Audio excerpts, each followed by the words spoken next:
Yang pertama adalah bangun pagi saja sudah berkah. Siapapun di antara kita yang konsisten bangun sebelum subuh dan tidak tidur lagi, maka dapatlah kita doanya Nabi. Apa doanya Nabi? Allahumma barik li ummati fi bukuriha. Ya Allah, berkailah umatku di pagi hari. Maka apa ya, kadang-kadang menjaga rumah tangga dari masalah itu bukan dengan kita harus memahami dulu psikologi, itu penting, komunikasi itu penting, tapi yang paling penting pertama adalah jangan kita meremehkan hal yang disabdakan Nabi, bangun pagi. Coba deh rutinkan sebelum subuh bangun, jangan tidur lagi.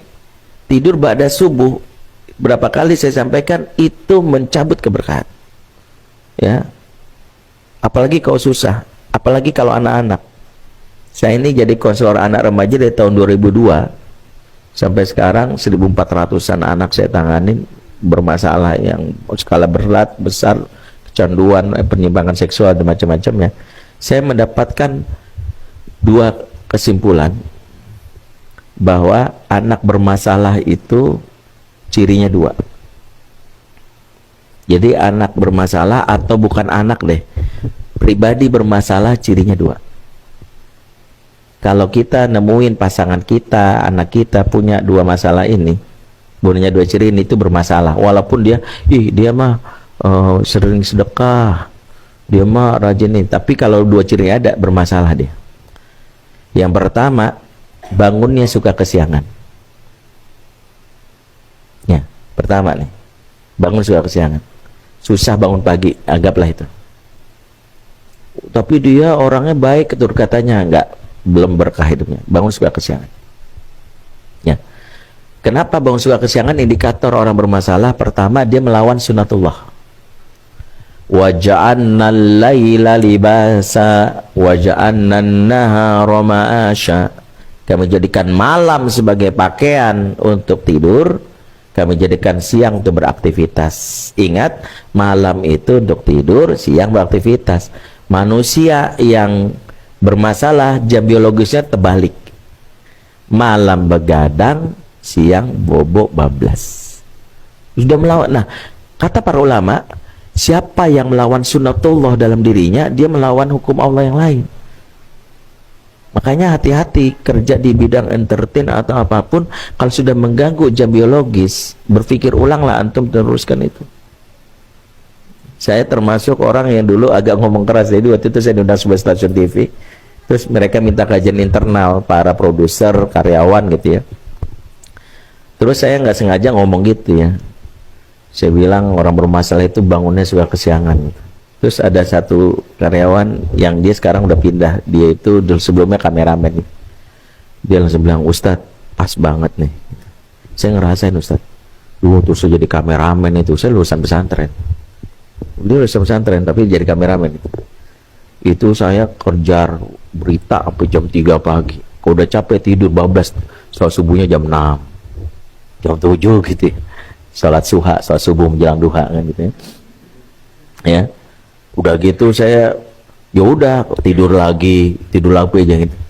Wah, pokoknya itu yang namanya udah maksiat itu udah susah saya kontrol tuh, Ustaz. Gampang banget lah pokoknya, udah susah, pokoknya saya ikut-ikut aja gitu. Akhirnya saya dijodohin, bukan jodoh, dikenalin sama seorang wanita lulusan pesantren juga. Dia cuma ngasih satu syarat. Syaratnya adalah, mau nggak kamu jadi suami yang bangunnya selalu jam 3 gitu. Dia syaratnya gitu doang. Jadi istrinya itu ngasih syarat pernikahan, saya nggak butuh rezeki kamu, tapi kamu pasti bangun jam 3 dan tahajud bareng gitu, minimal seminggu sekali. Wah, itu awalnya saya bilang berarti otomatis saya ninggalin pekerjaan kan. Saya mikir dia mau nerima kalau saya bangun. Akhirnya saya pindah, tapi di stasiun TV yang sama, tapi di bagian administrasi lah, atau bagian pokoknya yang karyawan bener lah gitu ya, bukan ngejam berita.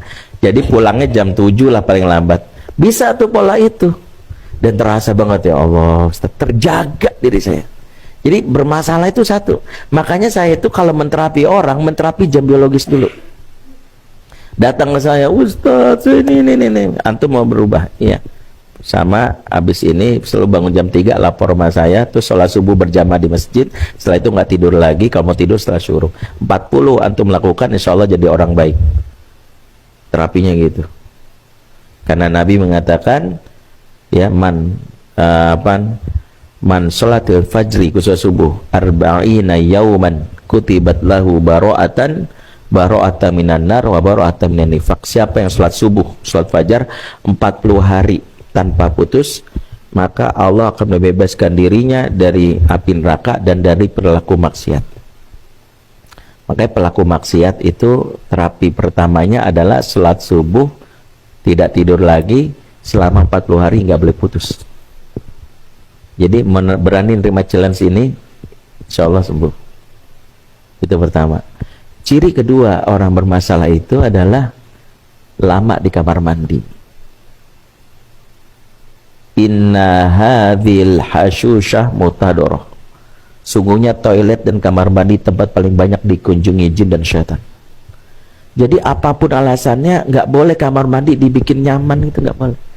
Bikin supaya banyak baca gitu, sebagainya, terus nggak boleh. Kamar mandi sekedar buang hajat itu selesai. Nggak boleh sambil nyari inspirasi gitu ya di kamar mandi. Kalaupun antum terinspirasi, yang menginspirasi itu setan. Karena itu markasnya setan. Itu kita mendatangi markasnya langsung dan kita merasa nyaman. Kalau di dalamnya itu cukup buang hajat, maaf, mau mandi, mau BAB, mau BAK, selesai, udah keluar. Kalau mau cari inspirasi di perpus, inspirasi di taman, di musola, lebih berkah. Lah ini inspirasi di kamar mandi, markasnya setan. Tahu-tahu jahat gitu. Itu idenya ide konyol semua, setan bilang soal baik itu. Makanya saya termasuk orang yang kalau ada dua masalah ini bermasalah gitu.